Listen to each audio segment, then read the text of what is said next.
नमस्कार। अनुगामिनी प्रस्तुत कथक वेद में मैं अमला शेखर आपका हार्दिक स्वागत करती हूँ।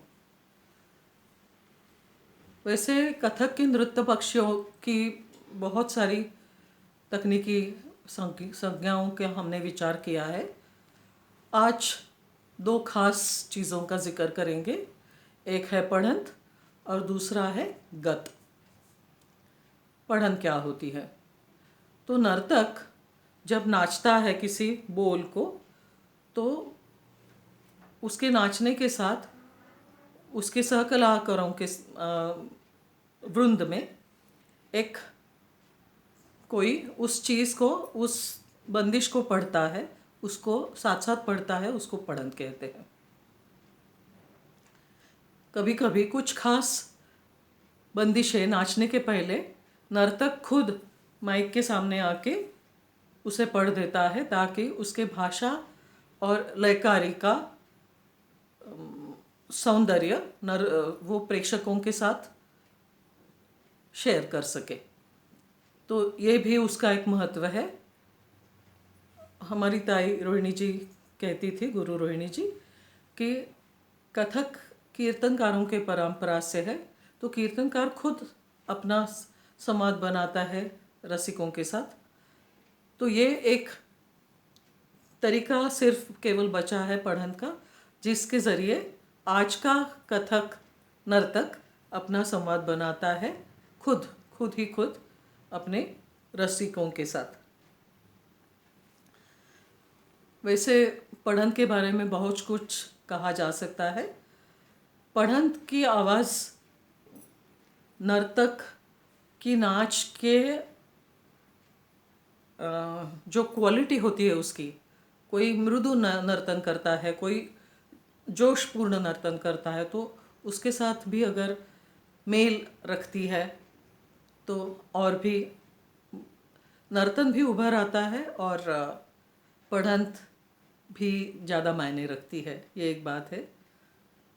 और ताई तो हमारे सबके हिसाब से उम्र में काफ़ी बड़ी थी और बहुत सारी चीज़ों की पढ़ंत उनकी आवाज़ में है हमारे पास।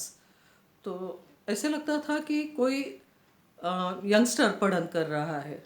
तो एक बार मैंने पूछा था ताई से, तो ताई ने बोला था कि बहुत सारे यंग नर्तक है, उनके लिए अगर पढ़ंत हो रही है तो उनके नाच, उनके एज को मैच करने के लिए मैं ये थोड़ी सी हाई पिच वाली आवाज़ निकालती हूँ, और वो आभास आपको हो जाता है कि कोई युवा पढ़ंत कर रहे हैं। ये एक बात है। अब चलते हैं गत की ओर। गत खासियत है कथक की। वैसे गत तबला वादन में भी होती है, सितार वादन में भी होती है, लेकिन कथक की गत जो है वो अलग है, जिसमें तबले पे ठेका बजता है और संवादिनी या सारंगी पे लहरा बजता है। ये दोनों चीज़ें काल मापन का काम करते हैं, और नर्तक अपने खुद की कैपेसिटी पे, अभिनय क्षमता के ज़रिए कुछ चीज़ें प्रेक्षकों के सामने पेश करता है। उसके भी 3 प्रकार होते हैं: गत निकास, गत भाव और लमछड़ गत। निकास नृत्यात्मक हो सकती है और नृत्यात्मक भी हो सकती है।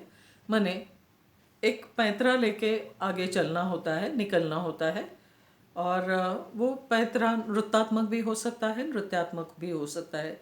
इसलिए गत निकास नृत्य भी हो सकती है, नृत्य भी हो सकती है। गत भाव और गत लमछड़ गत दोनों अभिनय के पक्ष में जाते हैं फिलहाल।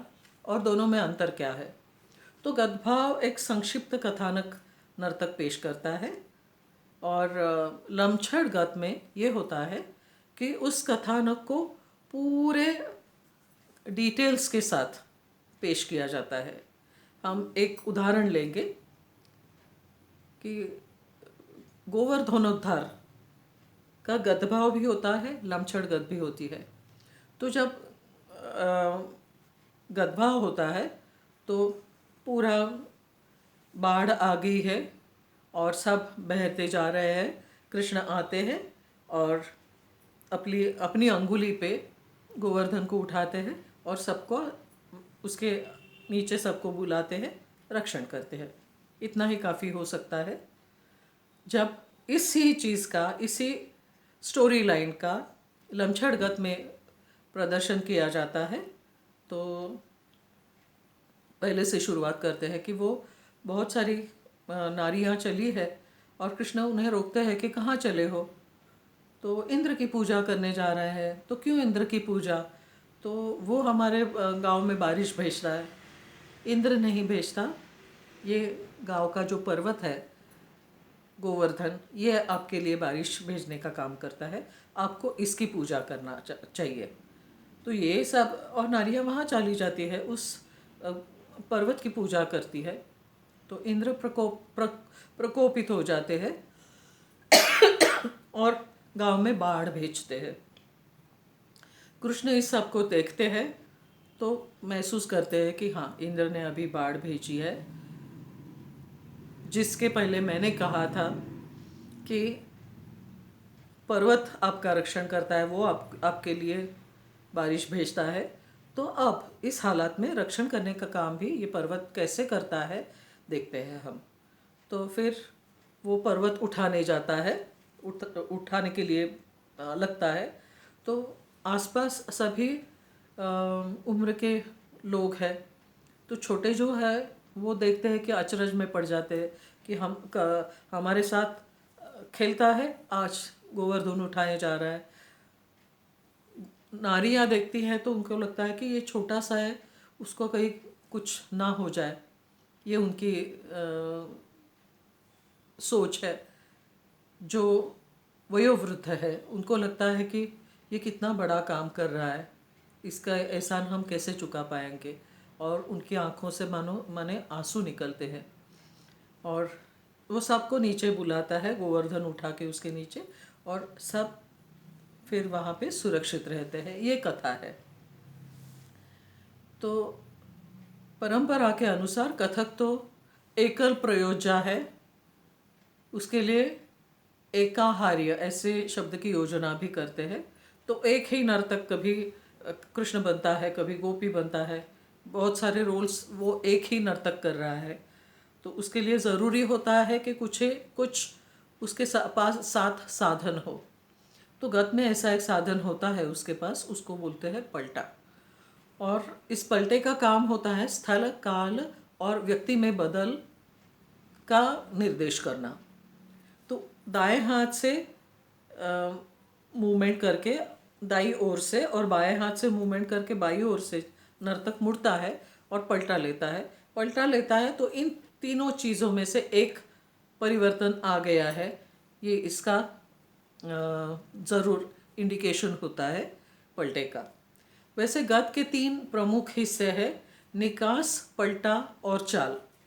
तो किसी भी चीज़ को दिखाना है तो उसका पैतरा लेके उसमें नर्तक आगे निकल के आता है और रुकता है। तो ये निकास है। पलटा हमने देखा किस चीज़ के लिए उसका इस्तेमाल होता है। और उस पैतरे को लेके नर्तक चाल करता है, चाल में चलता है और तिहाई लेके रुकता है। तो ये गत के बारे में, उसके 3 प्रकार, उसके विविध घटक इत्यादि। तो आज के लिए फ़िलहाल यहीं रुकते हैं। धन्यवाद। नमस्कार।